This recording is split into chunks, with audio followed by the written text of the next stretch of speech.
자, 헌법 개정 특별위원회를 개의하겠습니다.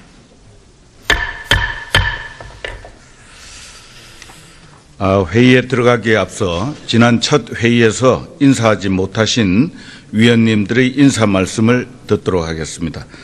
인사 순서는 지난 회의와 마찬가지로 간사님의 인사 말씀을 먼저 듣고 맨 뒷줄 오른쪽에서 왼쪽으로 순서대로 인사 말씀하시겠습니다. 먼저 새누리당 간사이신 이철우 위원님 인사해 주시기 바랍니다. 예, 이철우 의원입니다. 지난번 외해 출장 관계로 참석 못해서 죄송하게 생각합니다. 국회 개헌특위가 이렇게 많은 인원이 참석한 가운데 만들어졌는데 국민들의 관심이 대단한 것 같습니다. 지금 대통령제의 폐해에 대해서 어떻게 하면 이걸 극복할 것인가 우리 여기에서 연구를 해서 이번 개헌특위에서는 결과를 얻어야 될 것 같습니다. 그게 역사적 소명이라고 생각합니다. 저는 개헌을 주장을 오래전부터 해와서 토론회도 하고 여러 가지 진행을 해왔습니다만은 오늘 여야가 힘을 합쳐서 또 전문가 의견을 충분히 듣고 국민들이 원하는 그런 개헌을 꼭 이루어내도록 노력했으면 좋겠습니다. 저도 적극적으로 임하겠습니다. 감사합니다. 예. 감사합니다. 다음 이종걸 위원님 인사해 주시기 바랍니다. 예, 죄송합니다. 지난번 참석을 못해서요. 갑자기 날짜가 변경되는 바람에 제 원래 했던 날 조정이 안 돼서 참석을 못하게 됐었습니다.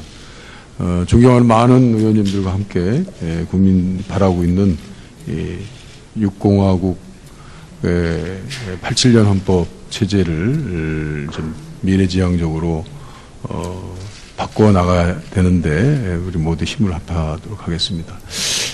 지금 세간에 많은 주목을 받고 있는 국정조사 청문회가 과거에 우리 대한민국을 반성하는 청문회라면 이 헌법 개정 특별위원회의 모든 회의는 이제 우리 미래를 향하는 우리의 각오와 계획과 의지를 보이는 위원회라고 생각합니다. 그 모두 함께 같이 의원님들 뛰시는데 저도 함께 하겠습니다. 감사합니다.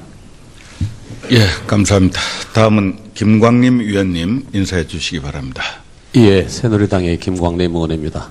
여러 고명하신 의원님들 모시고 열심히 공부하면서 성실히 임하도록 하겠습니다. 감사합니다. 예, 감사합니다. 다음 권성동 위원님 인사해 주십시오.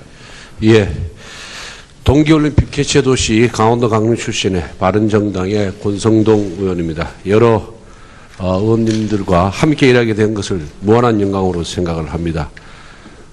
수많은 역사적 사실에 비추어 볼 때 이 제왕적 대통령제는 이제 종언을 고할 때가 됐다라고 생각을 하고 있습니다. 요즘 시국을 봐도 최순실 사건이 이를 여실히 증명하고 있고 또 대통령 선거가 임박함에 따라서 지금 후보 진영 간에 긍정적인 에너지를 교환하는 것이 아니라 부정적인 에너지만 쏟아내고 있습니다. 서로 비난하고 비판하고 폄하하면서 국민들을 또다시 분열시키고 있는 것이 현재의 상황이다. 이렇게 보고 있습니다. 빠른 시간 내에 이 대통령제를 다른 제도로 대체하는데 우리 개헌특위가 앞장서야 된다고 생각합니다. 감사합니다. 예, 감사합니다. 다음은 이은주 위원님 인사해 주시기 바랍니다. 네, 의원님들 반갑습니다. 경기 광명의 이은주 의원입니다. 저는 지금 재선 의원인데 국회의원이 된 이래로 항상 보면 우리가 문제가 뭔지도 알고 답이 뭔지도 아는데 결국은 아무것도 바뀌지 않는 이런 것들을 계속 접해 오면서 정치인으로서 굉장히 좌절을 계속 반복하고 있습니다. 지금도 광장의 많은 국민들 또 그 밖에 있는 분들까지도 대한민국의 많은 적폐를 청산하라는 개혁의 요구가 빗발치고 있는데 이 개혁을 할 수 있도록 하는 그 구조가 무엇인가 함께 고민을 해봤으면 좋겠습니다. 결국은 의사결정 구조에 문제가 있다라는 게 제 결론인데 정당과 선거제도 이런 것도 함께 혁신을 하면서 권력구조에 대해서 많은 고민들이 필요할 것 같습니다. 이 국회가 그리고 정부가 제 역할을 하면서 국민들이 원하는 개혁을 해낼 수 있는 이러한 여러 가지 의사결정 구조를 이 헌법에 어떻게 담아낼 것인가 함께 고민하겠습니다. 감사합니다. 예, 감사합니다. 다음은 김경엽 위원님 인사해 주십시오. 예, 더불어민주당 부천 원미갑 출신의 김경엽 의원입니다. 19대 때부터 우리 개헌을 위한 의원 모임에서 활동을 하면서 개헌의 필요성과 그리고 개헌을 해야 된다라는 당위적인 요구에 대해서 계속 함께 활동을 했습니다만은 실질적으로 좀 많은 논의가 이루어지지는 못했던 것 같습니다. 지금 이제 개헌특위가 공식적으로 구성돼서 이렇게 출범을 했기 때문에 이번 개헌은 대단히 좀 중요하다 이렇게 생각을 합니다. 적어도 우리 각계각층의 국민들의 요구를 충분히 반영하고 국민 참여에 의해서 국민적인 합의를 만들어가는 과정이 우선적으로 중요하겠다라는 생각이고요. 여기에 기초해서 이후에 21세기형 우리 대한민국의 미래, 다시 말해서 지방자치 시대나 통일 시대까지를 대비한 우리 대한민국의 미래의 기본 틀을 세워나가는 그런 아마 기회가 아닐까 이렇게 생각을 합니다. 열심히 하도록 하겠습니다. 감사합니다. 예, 감사합니다. 다음은 김성태 위원님 인사해 주십시오. 예, 새누리당 김성태 의원입니다. 지난 해외 출장 관계로 1차 회의에 참석을 못하였기 때문에 지금 인사드립니다. 우선 제가 좀 강조하고자 하는 바는 지금 이미 이 사회 패러다임 변화가 많은 이 격동의 변화 시대를 우리는 맞고 있다 생각합니다. 그래서 지금 이미 산업사회에 우리가 만든 헌법은 지금 이미 맞지 않다. 그래서 앞으로 미래와 글로벌을 지향할 수 있는 그 가운데 우리 대한민국이 이러한 것을 앞장설 수 있는 그러한 헌법이 필요하다. 이미 많이 시기가 늦지 않나 이렇게 생각합니다. 그래서 그러한 방향으로 제4의 물결, 제4차 산업혁명, 스마트 사회를 추구하는 인본주의에 기반한 헌법이 필요한 시기다. 그리고 너무 우리는 과거지향적인 갈등 속에서 헤어나지 못하고 있는데 이러한 것을 사전에 우리가 미래지향적으로 해결이 가능한 그러한 헌법이 필요하고 특히 이 과정에서는 개방과 공유, 협력, 창의 이 시대 정신을 반영할 수 있는 이 국민 피플 파워, 국민의 힘을 충분히 반영할 수 있는 그러한 국민 중심 시대를 열어갈 수 있는 그러한 헌법이 필요하지 않느냐 하는 그런 생각입니다. 앞으로 많은 지혜를 모으도록 최선을 다하도록 하겠습니다. 감사합니다. 예, 감사합니다.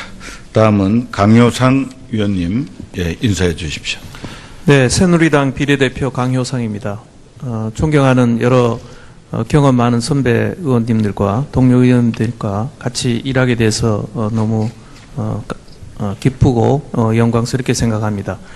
이번 개헌 특위만은 반드시 결실을 맺을 수 있는 그런 특위가 되기를 간절히 바라는 마음입니다. 대통령제는 우리 모든 의원님들이 아시다시피 우리 정부 출범부터 변칙적인 역사를 갖고 있습니다. 한민당에서 내각제 헌법을 기초했지만 우리 정치 역사를 보면 때로는 강력한 리더, 때로는 독재자들에 의해서 이 대통령제가 굉장히 제왕적인 대통령제로 변질되어 왔습니다. 쿠데타로 인한 대통령, 또 아주 그런 강력한 정치적 영웅, 삼김, 이런 분들에 의해서 주도되어 왔던 대통령제였고, 소수의 몇 사람에 의해서 맡겨진, 국가의 운명이 맡겨진 이러한 굉장히 권력 집중적인 그런 대통령제로 운영이 되어 왔습니다. 미국의 대통령제가 바다를 건너기만 하면 남미, 아시아, 아프리카에서 정말 독재적인 이런 대통령제로 변형되어 온 것을 저희가 잘 알고 있습니다. 저희 나라도 예외가 아니었습니다.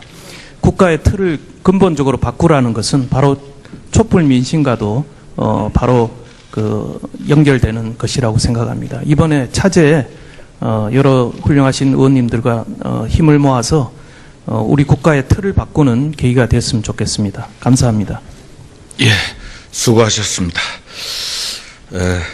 오늘과 내일 열리는 두 차례 전체 회의는 지난 1월 5일 1차 회의에서 위원장과 간사 간에 합의한 내용에 따라서 제18대, 제19대 국회의장 직속의 헌법 개정 자문위원회가 있었는데 그 위원회의 논의 결과를 바탕으로 해서 입법부, 행정부, 사법부, 헌법재판소, 정당, 선거제도 등 권력 구조에 관련된 사항하고 또 기본권, 총강, 경제, 지방분권, 재정 등등 권력 구조 이외의 사항으로 나누어서 오늘은 권력 구조에 관련된 사항에 대해서 그리고 내일은 권력 구조 이외의 사항에 대해서 위원님들의 폭넓은 의견 개진을 위해서 마련된 오늘 전체 회의 자리가 되겠습니다. 오늘과 내일 회의를 위해서 제18대, 제19대 국회 당시에 활동하셨던 자문위원 각각 2분씩 4분이 자문위 활동 결과에 대해서 발제, 기본적인 사항을 여러분들께 간략히 소개하는 그런 발제를 해 주시고 또한 자문위 활동에 참여하셨던 4분의 이 자문위원님들께서 또 함께 참석을 해 주셨습니다. 귀중한 시간을 내 주셨습니다마는 위원님들께서 궁금해 하시는 사항에 대해서 답변하기 위해서 출석하신 것입니다. 여러 가지로 공사간에 바쁘신데도 불구하고 이 자리에 참석해 주신 자문위원 여러분들께 위원장으로서 먼저 감사의 말씀을 드립니다. 그러면 참석하신 분들을 소개해 드리겠습니다. 소개를 받으신 분들은 잠시 자리에서 일어나서 목례를 해 주시고 앉아 주시면 되겠습니다. 제18대 국회가 이제 김형호 전 국회의장님 시절입니다. 그때 자문위 활동 결과에 대한 발제를 맡아서 해 주실 고려대학교 법학전문대학원 장영수 교수이십니다. 예, 박수 치시려면 화끈히 치셔도 됩니다. 제19대 국회, 그때는 강창희 전 국회의장님이신데요. 그때 자문위 활동 결과에 대한 발제를 맡아서 해 주실 서울대학교 정치외교학과 강원택 교수이십니다. 그리고 이제 여러 위원님들 혹시 궁금하신 사항 질의 또 함께 참여해 주실 김현장 법률사무소의 권오창 변호사이십니다. 오마이뉴스의 김당 편집주간이십니다. 서울시립대 법학전문대학원 김대환 교수님이십니다. 부산대 법학전문대학원 조소영 교수이십니다. 발제자들께서 각각 20분 정도씩 발제를 하고 나면 위원님들께서 발제 내용에 대한 질의를 해 주셔도 되고 또 위원님들이 갖고 계시는 별도의 의견을 개진하실 수 있는 시간을 갖도록 하겠습니다. 잠깐만 제가 쭉 말씀드리고 나서 제가 발언 기회 드리도록 하겠습니다. 다만 오늘 발표를 맡으신 강원택 교수님께서는 개인 일정 관계로 오후 회의에는 중간에 이석하셔야 됩니다. 그리고 관련 발제 내용에 대해서는 제19대 국회 자문위원으로 활동하셨던 또 다른 분들 계시기 때문에 그렇게 좀 질의 대상을 참고해 주시면 좋겠습니다. 그리고 참고로 오늘 회의는 지금 국회 방송을 통해서 생중계되고 있다는 점을 말씀드립니다. 이상민 의원님 의사진행 발언입니까? 예. 하십시오. 지금 좀 짧게 하시죠. 1분 내로 맞춰주십시오. 제 말씀 들어보시고 좀 하시죠. 일단 2분으로 그렇게 좀 효율적인 의사 진행을 위해서 그렇게 진행하겠습니다. 우리 특위에서도 그렇고 일반 언론에서도 그렇게 다뤄지고 있는데 이 용어는 좀 적절치 않아서 제가 지적하고 수정을 했으면 좋겠습니다. 지금 우리 논의도 권력구조와 권력구조 아닌 쪽 이러는데 이 권력구조 내 본질적 성격은 넓은 의미의 정부 형태, 헌법상 각 기구들의 권한과 지위 또 상호 간의 관계 그것이 결국 국민의 기본권, 권익을 향상시키는데 어떻게 이 공적기구가 잘 구성되고 운영되느냐에 대한 것이거든요. 근데 이제 마치 권력구조하니까 이런 국정운영의 공적 시스템에 관한 각 기구의 지위와 권한 또 상호 간의 관계 그 목표는 국민의 권익을 향상하고 보장하고 하는 데 있는 것인데 마치 정치인들이나 각 기구의 권력 싸움, 권력 다툼, 나눠먹기 그래서 개헌 논의가 마치 이거 논의를 하면 이런 쪽에 치중이 있는 것처럼 비춰지고 오해하는 부분이 상당히 많습니다. 그래서 또 권력구조라는 게 전문 용어도 아니에요. 습관적으로 이렇게 통용되다 보니까 언론에서도 그렇게 되고 있는데 우리 특위에서는 이 권력구조를 정부 형태에 대한 논의, 그 헌법상 공적기구에 대한 논의, 이렇게 용어를 좀 적절한 걸로 바꿨으면 좋겠습니다. 이상입니다. 감사합니다. 참고하도록 하겠습니다. 자, 그러면 의사일정 제1항 권력구조 사항에 대한 논의의 건을 상정합니다. 오늘까지는 그렇게 간사간에 정해져 있으니까 양해를 해 주시기 바랍니다. 그러면 먼저 장영수 교수님께서 발표해 주시기 바랍니다. 그 자리에서 하시는 게 낫지 않을까요? 나와서 하시겠어요? 나오시죠, 그럼.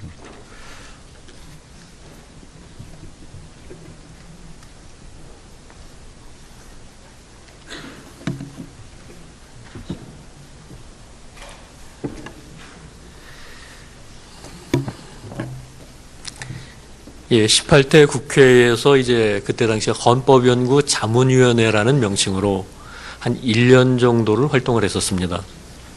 원래 예정은 이제 6개월 정도였었는데 나중에 이제 조금 더 정리가 필요하다라고 해서 이제 기한을 연장해서 1년 후에 결과 보고서를 내고 이제 임무를 마쳤었는데 지금 보면은 이 18대 국회에 있어서의 그 헌법연구 자문위원회의 결과 보고서는 특징적인 부분이 몇 가지가 있습니다.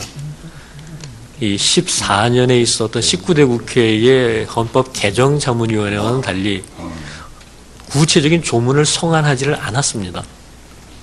그리고 정부 형태와 관련해서도 어떤 하나의 안을 내놨었던 것이 아니라 1안으로 이제 이원정부제 그리고 2안으로 대통령 4년 중임제를 갖다 지시를 했었습니다.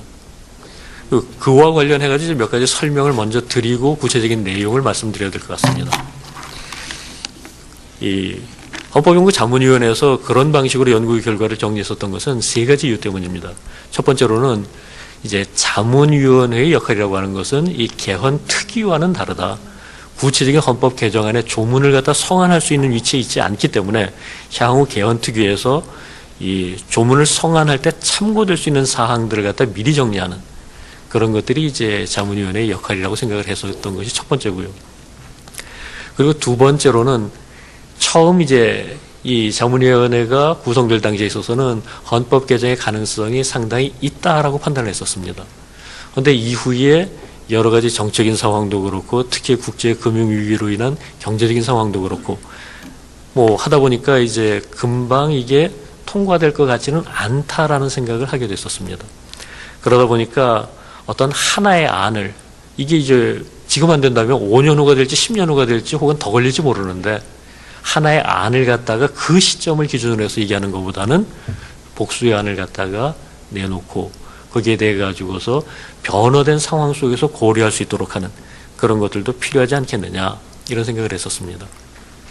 그리고 세 번째로는 이 자문위원회 내에서 하나의 결론으로 모아질 경우에 있어서는 그때는 하나의 안으로 내는 것도 괜찮지만 이 내부에서도 의견이 날카롭게 대립되고 뭐 어느 한쪽이 다수가 된다 하더라도 그 견해의 차이가 확실하지 않은 이런 상황에 있어서는 뭐 소수의 의견이라 하더라도 좀 참고하는 것이 필요하다. 그래서 이제 복수의 안을 지시하고자 했었습니다. 이러한 기본적인 입장에 따라서 헌법연구 자문위원회에서는 정부 형태에 대해 가지고 1안을 이원정부제로, 2안을 대통령 4년 중임제로 제안을 했었습니다. 이와 관련해 가지고서 지금 현재도 얘기가 되고 있습니다만은 일단 현행 제도를 그대로 유지하는 것은 적절하지 않다. 이건 10년 전에도 똑같은 얘기들이 있었고 거기에 따라 가지고서 뭐 대통령 5년 단임제의 폐해 문제라든지 혹은 제왕적 대통령제의 문제라든지 그리고 이제 어떤 정부의 권한 내지 대통령의 권한을 갖다가 좀 더 통제할 수 있는 국회의 기능을 강화해야 된다는 이런 요청들은 그때나 지금이나 크게 달라지지 않은 것 같습니다. 이 부분에 대해서는 뭐 시간 관계상 생략하고 넘어가도록 하겠습니다. 조금 더 이제 구체적인 문제로 들어가 가지고서 그렇다면 당시에 있어서는 왜 1안이 이원정부제였었고 2안이 대통령제였었는지 또 관련된 쟁점들은 어떤 식으로 검토가 되는지에 대해서 말씀을 드리겠습니다. 먼저 1안으로서 이원정부제라고 하는 것은 이원 집정부제라는 표현도 쓰기는 합니다만 그때 당시에 내부에서 용어를 통일하자라고 해가지고 이원정부제라는 말을 공식적으로 썼고 이 결과보고서에서 이제 이원정부제로 통일이 되어 있습니다. 근데 이 이원정부제라고 하는 것은 말하자면 이제 대통령제와 의원내각제를 갖다가 결합한 형태. 우리가 현행 대통령제를 갖다 이제 변형된 대통령제, 다시 말하자면 의원내각제적인 요소를 일부 가미한 대통령제 이렇게 부릅니다. 또 경우에 따라 가지고서는 대통령제적인 요소를 갖다 일부 가미한 의원내각제 이렇게 부르는 것들도 있습니다. 예컨대 오스트리아 같은 경우가 그렇거든요. 그랬었을 때 이 이원정부제라고 하는 것은 어느 한쪽이 절대적인 우위에 있고 다른 쪽은 약간 가미된 정도가 아니라 이 양쪽의 요소가 거의 대등하게 결합되어 있는 이런 형태라고 할 수 있는데 사실 이와 관련해 가지고 가장 먼저 고려되었던 것은 의원내각제였습니다. 위원회 내부에 있어서도 이 의원내각제가 장기적으로는 바람직하다는 견해들이 다수였는데 그런데 문제가 됐었던 것은 그러한 의원내각제의 여러 가지 장점에도 불구하고 당장 이걸 도입해 가지고서 관철시킬 수 있겠느냐, 국민들의 동의를 얻을 수 있겠느냐, 이 부분에 있어 가지고서 이거는 시기상조다라는 의견이 당시 지배적이었습니다. 정부 형태를 크게 이제 대통령제, 의원내각제, 이원정부제 했었을 때 가장 바람직하다고 얘기하는 게 의원내각제면서도 가장 먼저 이건 아니다라고 제쳐놓게 됐던 것이 의원내각제였었던 겁니다. 그리고 그 이유는 크게 세 가지입니다. 하나는 당시에 있어가지고 국민들이 직선 대통령을 포기할 것 같지가 않다. 국민들이 대통령을 직선하고자 하는 욕구들이 상당히 강한데 그걸 누르고 의원내각제 관철하기 힘들다. 이것이었었고 두 번째로는 이 의원내각제를 갖다 성공시키기 위해서는 국민들의 국회에 대한 내지는 국회의원들에 대한 신뢰가 상당히 높아야 되는데 그때 당시에 있어가지고 그게 갖춰져 있지 않다고 생각을 했었습니다. 그리고 세 번째는 정당의 문제였습니다. 의원 내각제의 경우에 있어가지고 특히나 지금 현재 이제 더 가시화됐는데 이 여러 개의 정당이 연립정부를 구성하는 그런 형태가 되게 되면 이 정당의 안정성이라고 하는 것이 굉장히 중요해질 뿐만 아니라 당적 변동의 문제라든지 이탈의 문제, 그리고 그와 관련된 어떤 정계 개편의 문제, 이런 것들이 어느 정도 예측 가능성을 가질 수가 있어야 되는데 그 부분에 대해서 아직까지 충분히 정당 민주화가 내지는 정당의 안정성이 자리 잡지 못했다라는 것이 당시 위원회 내부에서의 판단이었습니다. 그런 세 가지 이유로 인해 가지고서 의원 내각제는 장기적으로 고려하자. 조건들이 갖춰지면 언제든지 또 개헌해서라도 하자. 하지만 적어도 그 시점에서는 아니다라고 판단이 됐었습니다. 그랬었을 때 이제 대통령제를 계속할 거냐. 여기에 대해 가지고서는 대통령제의 문제점이 있다는 것은 앞서 말씀드린 것처럼 이제 다들 동의했는데 이걸 수정해서 계속 쓸 거냐 아니면 의원 내각제는 아니더라도 이원정부제라는 조금 더 혁신적인 변화를 시도해 볼 거냐. 여기에 대해서 이제 논란이 많았었습니다. 그랬었을 때 이제 대통령제 자체의 장점보다는 의원 내각제 같은 경우도 의원 내각제 자체의 장점은 컸지만 이게 이제 성공할 수 있는 현실적인 조건이 갖춰지지 않았다는 것이 문제였던 것처럼 대통령제의 경우에 있어서도 그 자체의 장점보다는 우리나라에 있어서의 현실적으로 나타나는 여러 가지 긍정적인 기능과 부정적인 기능, 이런 것들에 대해서 주목을 했었고, 그때 당시에 있어서는 부정적인 부분들이 이제 더 많이 눈에 띄었었기 때문에 일단 대통령에 대한 어떤 국민들의 여론조사에서 나타나고 있는 선호도, 이런 것들은 무시할 수 없지만, 그리고 그것 때문에 의원 내각제까지 그냥 이쪽 끝에서 저쪽 끝으로 완전히 가는 것은 힘들지만 이 대한민국의 정부 형태를 갖다 혁신적으로 바꿔야 될 필요성은 굉장히 크게 느껴졌었고, 뭐 어떤 의미에 있어서는 이 국민들의 대통령 직선에 대한 요구하고 내각제로 장기적으로 발전해야 된다는 이 두 가지 요구 사이에 있어서 일종의 징검다리로서 하나의 과도적인 단계로서 이원정부제라고 하는 것을 활용하는 것이 어떻겠느냐, 이런 의견들이 나왔고 이제 다수의 지지를 얻어가지고서 일환으로 채택이 됐었던 겁니다. 결국 이 대통령제의 문제점에 대한 공감대는 확실했었고요.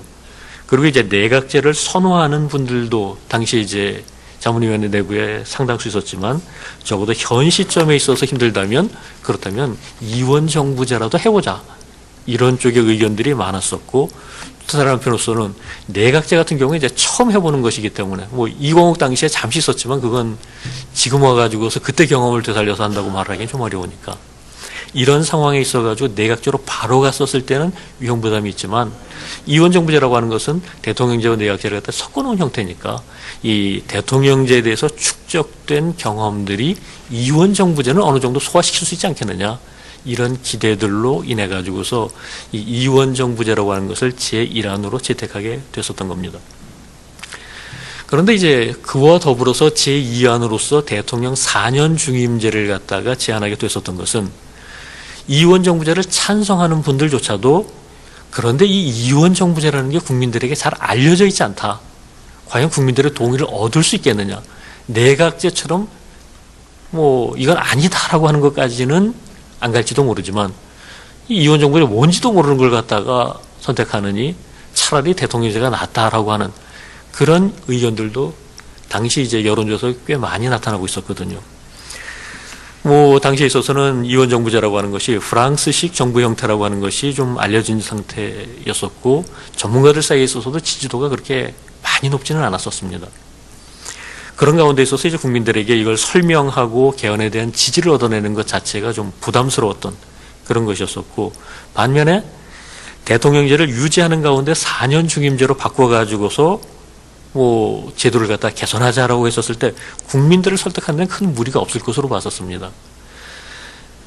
2008년 이 헌법연구 자문위원회가 구성되기 위한 애초에 계기가 됐었던 것이 2007년 노무현 대통령 추진하던 원포인트 개헌을 갖다가 철회하는 대신에 18대 국회에서 국회 주도를 하자, 이 정당 지도자들과 노무현 대통령 사이에 합의가 있었던 부분인데 이 노무현 대통령의 원포인트 개헌 당시부터도 이런 얘기들이 많이 돼가지고 4년 중임제 개헌에 대해서는 어떤 국민적인 공감대가 비교적 형성되어 있는, 적어도 그때 당시에 있어서는 그런 것들이 상당히 뚜렷한 상태였었거든요. 그리고 그래서 일단 만약에 1안이 안 된다면 2안이라도 해보고 그에 대한 구체적인 판단은 개헌특위에서 하는 것이 낫겠다라고 해서 이제 이러한 이안을 제시를 했었던 것이고요. 그랬었을 때 이안인 대통령 4년 중임제에 있어서는 그러면 지금 현재하고 무엇이 얼마나 어떻게 달라져야 되느냐 이 부분에 대해 가지고 이제 여러 가지 검토를 했었고 일단 대통령의 권한 축소 얘기를 가장 많이 했었습니다.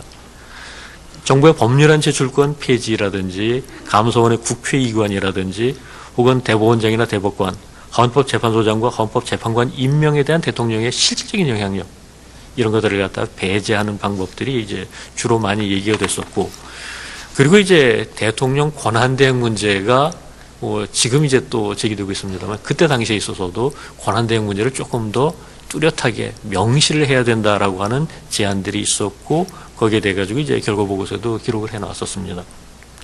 그 밖에 이제 통제의 문제가 굉장히 중요했었는데 이 통제의 문제는 크게 두 가지 관점에서 얘기를 했었습니다.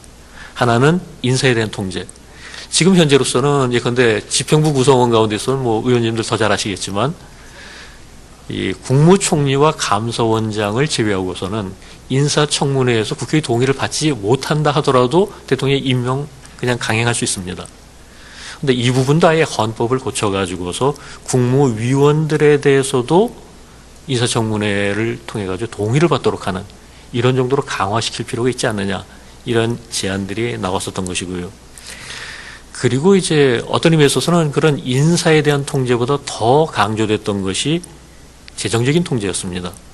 이 재정적 통제와 관련해서는 예산 법률주의의 도입이라든지 예산 심의의 강화, 그거 관련해 가지고서 이 이제 헌법 상인에 대해서 이제 논란이 있었습니다만은 예결위 같은 것을 갖다가 상임위로 만들어야 된다는 그런 의견들도 있었고 그 외에 지출승인법, 예산 법률주의하고 이제 연결된 문제입니다만 이런저런 이야기들이 논의가 되었었습니다. 그리고 지금 말씀드렸었던 것들이 이제 어떤 정부 형태와 관련해 가지고 1안으로서의 이원정부제, 2안으로서의 대통령제에 관한 것이라면 이 정부 형태에 직접 포함되는 것은 아니지만 정부 형태와 상관없이 이 권력 구조와 관련해 가지고 매우 중요하다라고 얘기할 수 있는 쟁점들이 몇 가지가 있었습니다. 첫 번째가 이제 양원제 도입 문제였습니다. 사실 당시 국회에 있어서는 일종의 원로원으로서의 상원을 두자는 의견들도 나왔었습니다.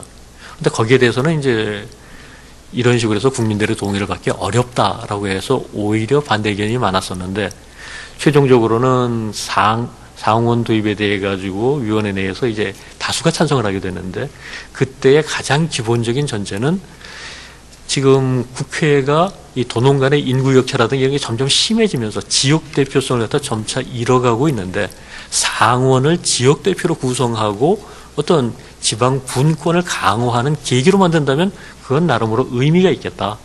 그런 부분들에 대해 가지고서 이제 양원제 도입이라고 하는 것이 뭐 상당히 날카로운 견해의 드립은 있었습니다만은 다수의 지지를 얻어 가지고서 제안되게 되었었고요. 그리고 지금 현재까지는 뭐 여러 가지 논란이 있습니다만은 이 법원이나 헌법재판소 이쪽 구성과 관련해 가지고서 여러 가지 문제들이 있다라고 하는 지적이 있었고 여기에 대해서 이제 법원의 구성 방식, 헌법재판소 구성 방식을 바꾸자라고 하는 것이 상당히 강조가 됐었습니다. 현행법상 대법원장이나 대법관은 대통령이 임명하도록 정해져 있지만 그게 형식적인 의전적인 권한이 아니라 실질적인 권한으로 행사되고 있는 물론 이와 관련해 가지고서 대법관의 경우에 있어서는 대법원장의 제청이 있고 대통령이 형식적으로 임명한다 이렇게 얘기를 하고 있지만 대법원장을 대통령이 자기가 원하는 자기 사람으로 임명하게 된다면 그 대법원장도 또 대통령의 의사를 갖다 존중하는 가운데 제청하게 되는 이런 문제들이 있을 수 있고 또 다른 한편으로서는 실제로 이제 대법관들 사이에 있어가지고 대법원장과 대법관이 이른바 하부이책 구성원으로서 동등한 지위에 있어야 되는데 이런 제청권을 통해서 임명되다 보니까 어떤 상하관계처럼 된다는 것에 대한 문제제기들이 있었습니다. 그리고 그러한 것들을 감안해 가지고서 대법원장과 대법관을 갖다 국회 뭐 양원제를 전제를 했을 때는 이제 하원에서 재적의원 3분의 2 이상의 찬성으로 선출하고 대통령이 임명하되 그 절차는 법률로 규정하는 이런 방안이 제시가 됐었습니다. 여기 있어서는 이제 결국 대통령의 임명권이라고 하는 것은 실질적인 권한이 아니라 형식적인 권한이다. 이게 이제 가장 핵심적인 것이었었고, 또 3분의 2 이상의 찬성을 요하도록 했었던 것은 결국 여당, 야당 어느 쪽이라도 3분의 1 이상이면은 이 사람은 좀 곤란하다라고 해서 이제 저지시킬 수 있는 이른바 저지 소수의 개념을 도입한 것이고, 이걸 통해 가지고서 어느 특정 정파나 정당과 친하지 않더라도, 그러니까 어느 쪽에서 지지하는 사람이 되기보다는 어느 쪽에서 반대하지 않는 사람이 되는 이런 것을 의도했었던 것이었습니다. 그리고 이제 헌법재판소의 구성에 있어서도 비슷한 고려가 있었습니다. 지금 현재 있어서는 국회 3, 대통령 3, 대법원 3 해가지고서 황금 분할이라고 얘기를 하지만 실질적으로는 여당과 대통령이 같이 가고, 또 아까 말씀드렸던 것 대법원장까지도 대통령의 영향하에 놓이게 된다면 이건 사실상 편향성의 우려가 지금까지 그렇게 심하게 나타난 적은 없지만 어찌됐건 그런 우려 자체를 갖다가 놔둘 필요는 없지 않느냐, 바꾸자라고 해가지고서 구인의 재판관을 갖다가 역시 이제 국회에서 3분의 2 이상의 찬성으로 선출하고 대통령이 임명하되, 이제 대법관 중에서 전체 정원의 3분의 1을 갖다가 선임하는 걸로, 이런 정도의 이제 제안이 되었습니다. 국회에서 3분의 2 이상의 찬성을 얻도록 했던 것은 대법원장, 대법관과 마찬가지 이유고요.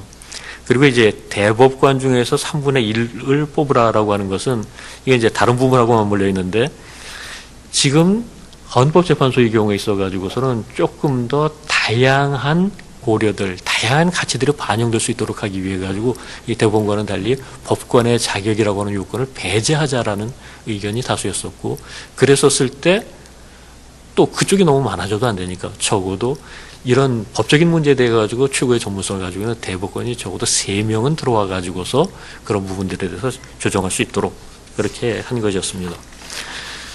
결론적으로 말씀드리자면은 실제 당시에 있어서는 비교적 장기간 만 1년 정도의 이제 시간을 가지고서 연구를 했었고, 그런데 벌써 10년 가까운 세월이 흘렀기 때문에 그때와 지금과에 있어서의 달라진 부분들도 있을 겁니다.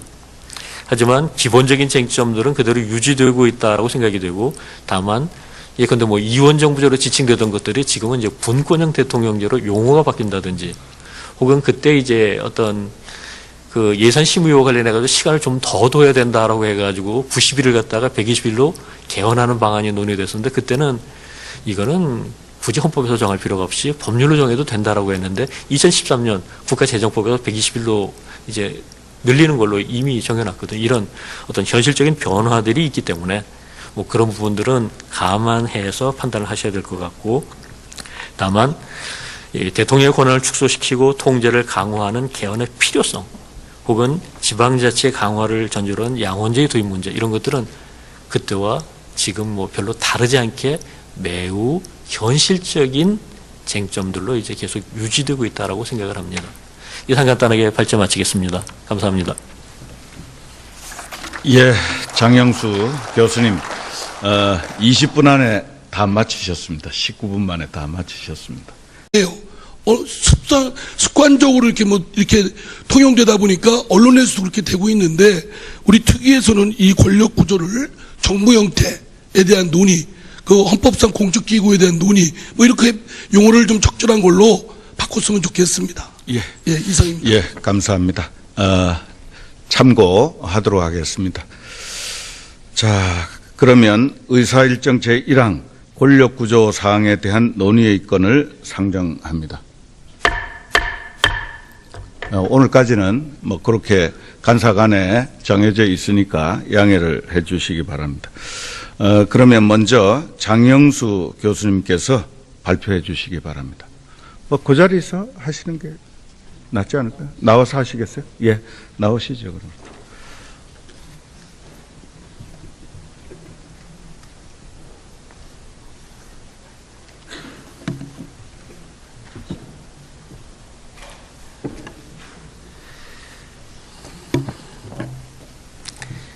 예, 18대 국회에서 이제 그때 당시에 헌법연구 자문위원회라는 명칭으로 한 1년 정도를 활동을 했었습니다. 원래 예정은 이제 6개월 정도였었는데 나중에 이제 조금 더 정리가 필요하다라고 해서 이제 기한을 연장해서 1년 후에 결과 보고서를 내고 이제 임무를 마쳤었는데, 지금 보면은 이 18대 국회에 있어서의 그 헌법연구자문위원회의 결과 보고서는 특징적인 부분이 몇 가지가 있습니다. 이 14년에 있었던 19대 국회의 헌법 개정 자문위원회와는 달리 구체적인 조문을 성안하지를 않았습니다. 그리고 정부 형태와 관련해서도 어떤 하나의 안을 내놨었던 것이 아니라 1안으로 이제 이원정부제, 그리고 2안으로 대통령 4년 중임제를 갖다 지시를 했었습니다. 그와 관련해가지고 몇 가지 설명을 먼저 드리고 구체적인 내용을 말씀드려야 될 것 같습니다. 이 헌법연구자문위원회에서 그런 방식으로 연구 결과를 정리했었던 것은 세 가지 이유 때문입니다. 첫 번째로는 이제 자문위원회의 역할이라고 하는 것은 이 개헌 특위와는 다르다. 구체적인 헌법 개정안에 조문을 갖다 성안할 수 있는 위치에 있지 않기 때문에 향후 개헌 특위에서 이 조문을 성안할 때 참고될 수 있는 사항들을 갖다 미리 정리하는 그런 것들이 이제 자문위원회의 역할이라고 생각을 했었던 것이 첫 번째고요. 그리고 두 번째로는 처음 이제 이 자문위원회가 구성될 당시에 있어서는 헌법 개정의 가능성이 상당히 있다라고 판단을 했었습니다. 그런데 이후에 여러 가지 정적인 상황도 그렇고 특히 국제 금융 위기로 인한 경제적인 상황도 그렇고 뭐 하다 보니까 이제 금방 이게 통과될 것 같지는 않다라는 생각을 하게 됐었습니다. 그러다 보니까 어떤 하나의 안을 이게 이제 지금 안 된다면 5년 후가 될지 10년 후가 될지 혹은 더 걸릴지 모르는데 하나의 안을 갖다가 그 시점을 기준으로 해서 얘기하는 것보다는 복수의 안을 갖다가 내놓고 거기에 대해 가지고서 변화된 상황 속에서 고려할 수 있도록 하는 그런 것들도 필요하지 않겠느냐 이런 생각을 했었습니다. 그리고 세 번째로는 이 자문위원회 내에서 하나의 결론으로 모아질 경우에 있어서는 그때는 하나의 안으로 내는 것도 괜찮지만 이 내부에서도 의견이 날카롭게 대립되고 뭐 어느 한쪽이 다수가 된다 하더라도 그 견해의 차이가 확실하지 않은 이런 상황에 있어서는 뭐 소수의 의견이라 하더라도 좀 참고하는 것이 필요하다. 그래서 이제 복수의 안을 지시하고자 했었습니다. 이러한 기본적인 입장에 따라서 헌법연구자문위원회에서는 정부 형태에 대해 가지고 1안을 이원정부제로, 2안을 대통령 4년 중임제로 제안을 했었습니다. 이와 관련해 가지고서 지금 현재도 얘기가 되고 있습니다만은 일단 현행 제도를 그대로 유지하는 것은 적절하지 않다. 이건 10년 전에도 똑같은 얘기들이 있었고 거기에 따라 가지고서 뭐 대통령 5년 단임제의 폐해 문제라든지 혹은 제왕적 대통령제의 문제라든지 그리고 이제 어떤 정부 자 헌법 개정 특별위원회를 개의하겠습니다.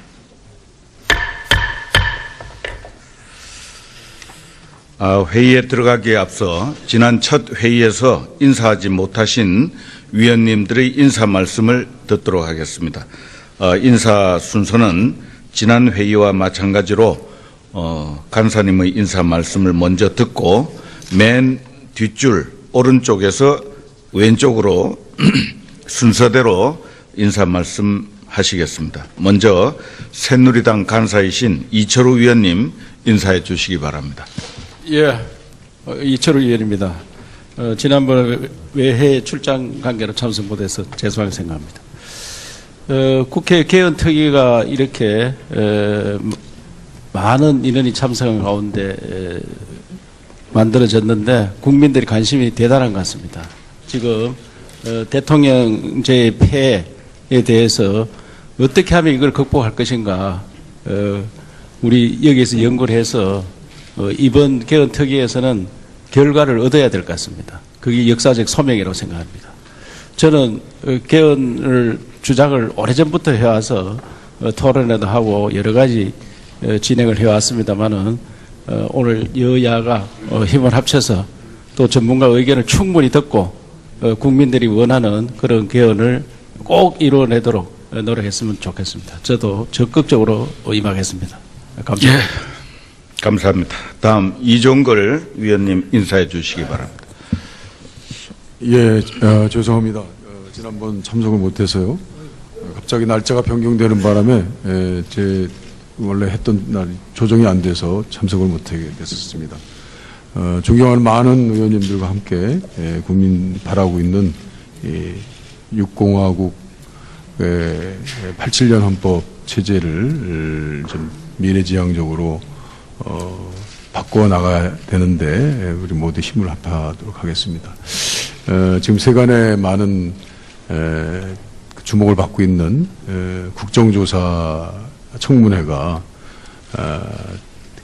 과거에 우리 대한민국을 반성하는 청문회라면 이 헌법 개정 특별위원회의 모든 회의는 이제 우리 미래를 향하는 우리의 각오와 계획과 의지를 보이는 위원회라고 생각합니다. 그 모두 함께 같이 의원님들 뛰시는데 저도 함께 하겠습니다. 감사합니다.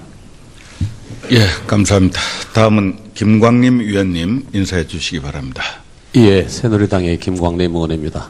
여러 고명하신 의원님들 모시고 열심히 공부하면서 성실히 임하도록 하겠습니다. 감사합니다. 예, 감사합니다. 다음 권성동 위원님 인사해 주십시오. 예.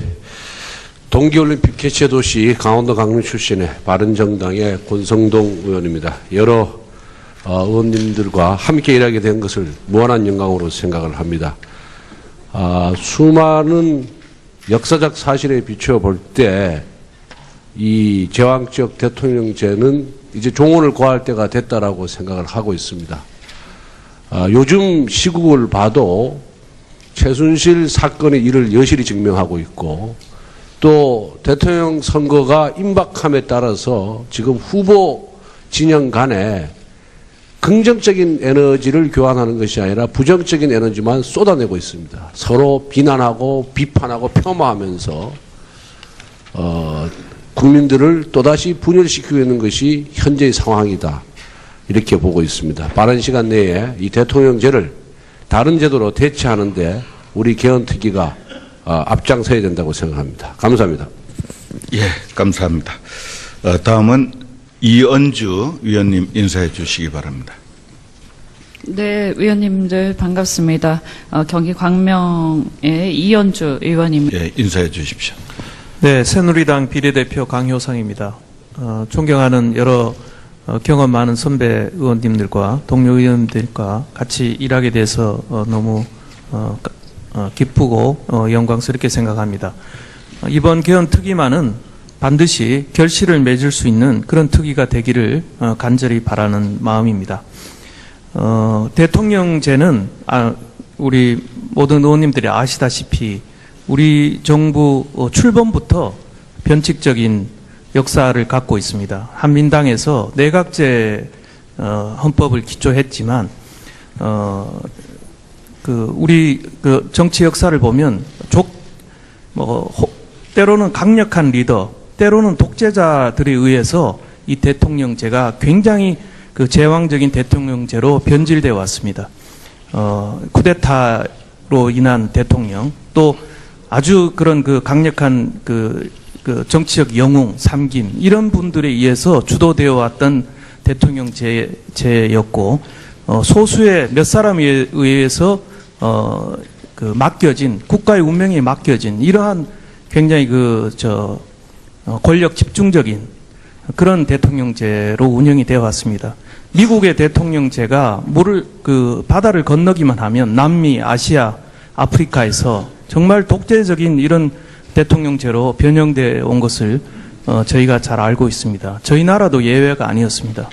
국가의 틀을 근본적으로 바꾸라는 것은 바로 촛불 민심과도 바로 연결되는 것이라고 생각합니다. 이번에 차제에 여러 훌륭하신 의원님들과 힘을 모아서 우리 국가의 틀을 바꾸는 계기가 됐으면 좋겠습니다. 감사합니다.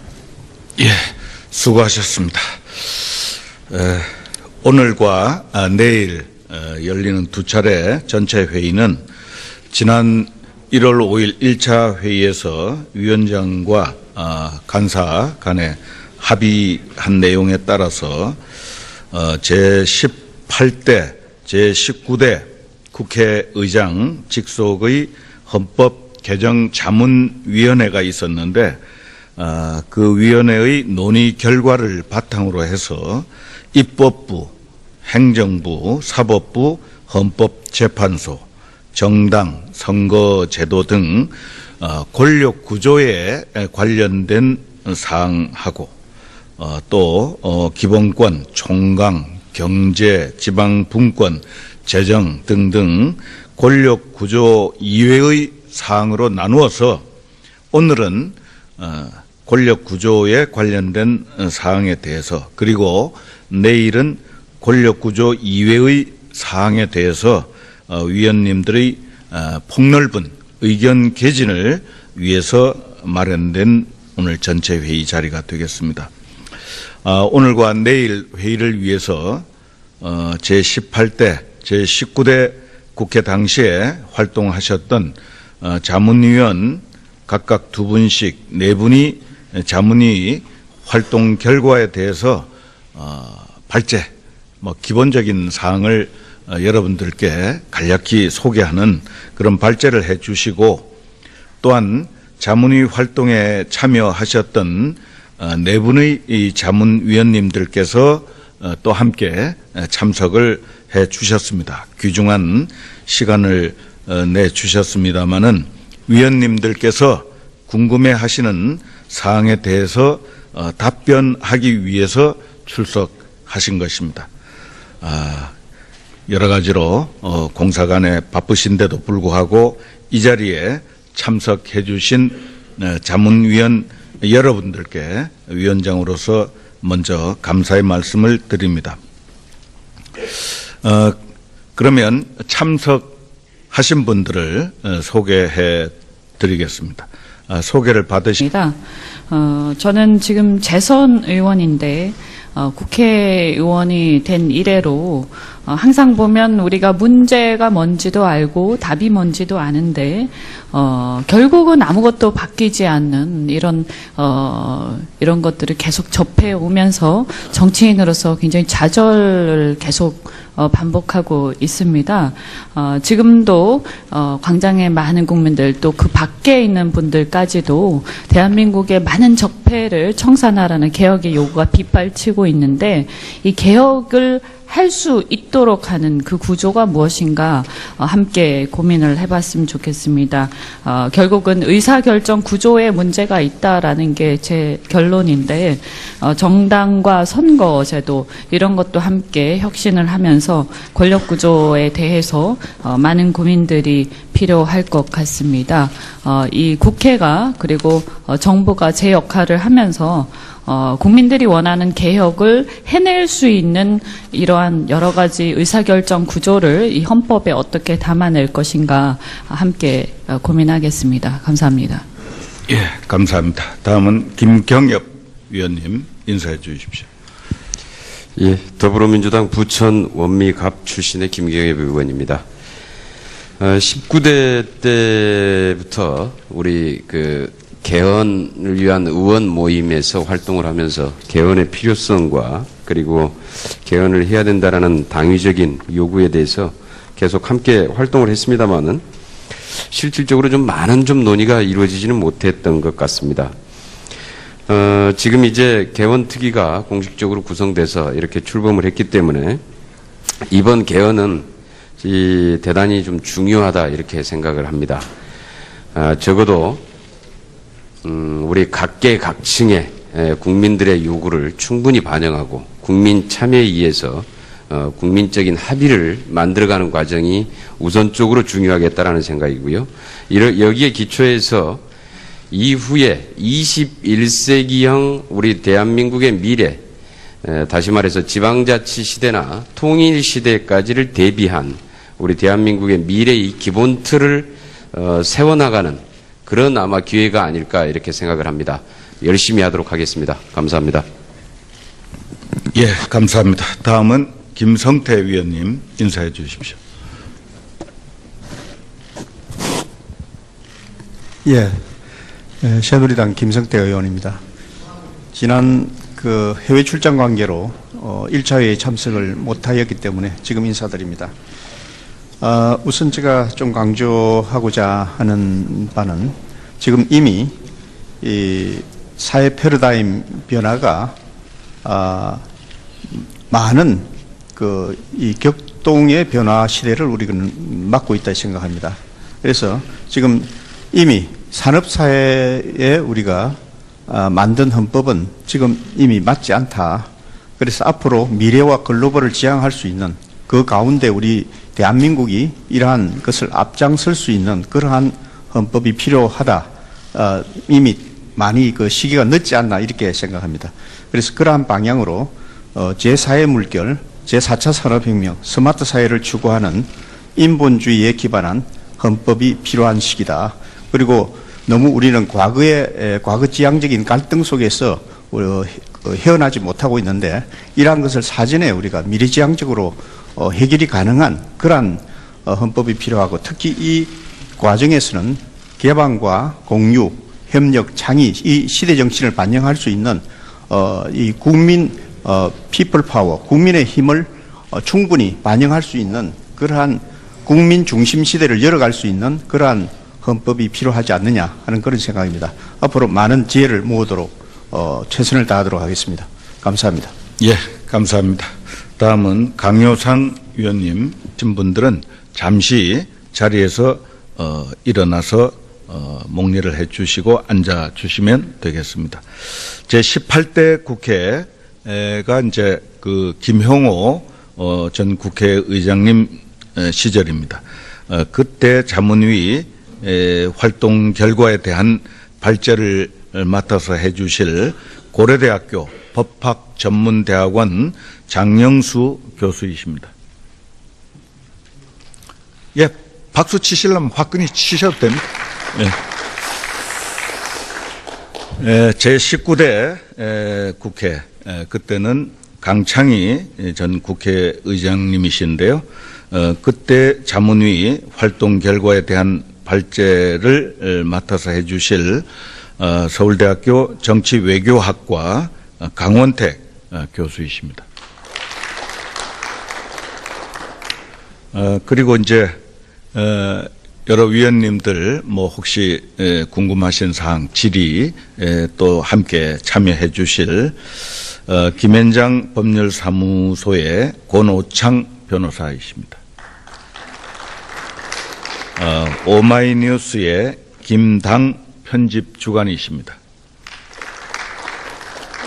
서울시립대 법학전문대학원 김대환 교수님이십니다.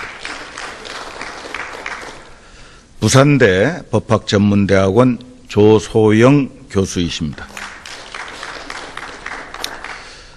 발제자들께서 각각 20분 정도씩 발제를 하고 나면 위원님들께서 발제 내용에 대한 질의를 해 주셔도 되고 또 위원님들이 갖고 계시는 별도의 의견을 개진하실 수 있는 시간을 갖도록 하겠습니다.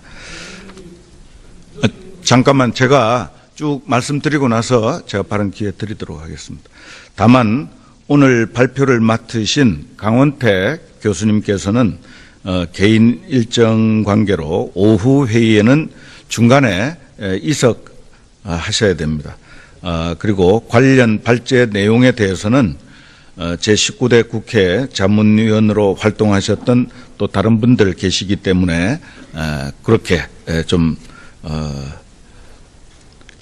질의 대상을 참고해 주시면 좋겠습니다. 그리고 참고로 오늘 회의는 지금 국회 방송을 통해서 생중계되고 있다는 점을 말씀드립니다. 이상민 의원님 의사진행 발언입니까? 예, 하십시오. 지금 좀 짧게 하시죠. 예, 2분 내로 맞춰주십시오. 제 말씀 들어보시고 좀 하시죠. 예, 일단 2분으로 그렇게 좀 효율적인 의사 진행을 위해서 그렇게 진행하겠습니다. 우리 특위에서도 그렇고 일반 언론에서도 그렇게 다뤄지고 있는데 이 용어는 좀 적절치 않아서 제가 지적하고 수정을 했으면 좋겠습니다. 지금 우리 논의도 권력구조와 권력구조 아닌 쪽 이러는데 이 권력구조 내 본질적 성격은 넓은 의미의 정부 형태, 헌법상 각 기구들의 권한과 지위 또 상호 간의 관계 그것이 결국 국민의 기본권, 권익을 향상시키는데 어떻게 이 공적기구가 잘 구성되고 운영되느냐에 대한 것이거든요. 근데 이제 마치 권력구조하니까 이런 국정운영의 공적 시스템에 관한 각 기구의 지위와 권한 또 상호 간의 관계, 그 목표는 국민의 권익을 향상하고 보장하고 하는 데 있는 것인데 마치 정치인들이나 각 기구의 권력 싸움, 권력 다툼, 나눠먹기. 그래서 개헌 논의가 마치 이거 논의를 하면 이런 쪽에 치중이 있는 것처럼 비춰지고 오해하는 부분이 상당히 많습니다. 그래서 또 권력 구조라는 게 전문 용어도 아니에요.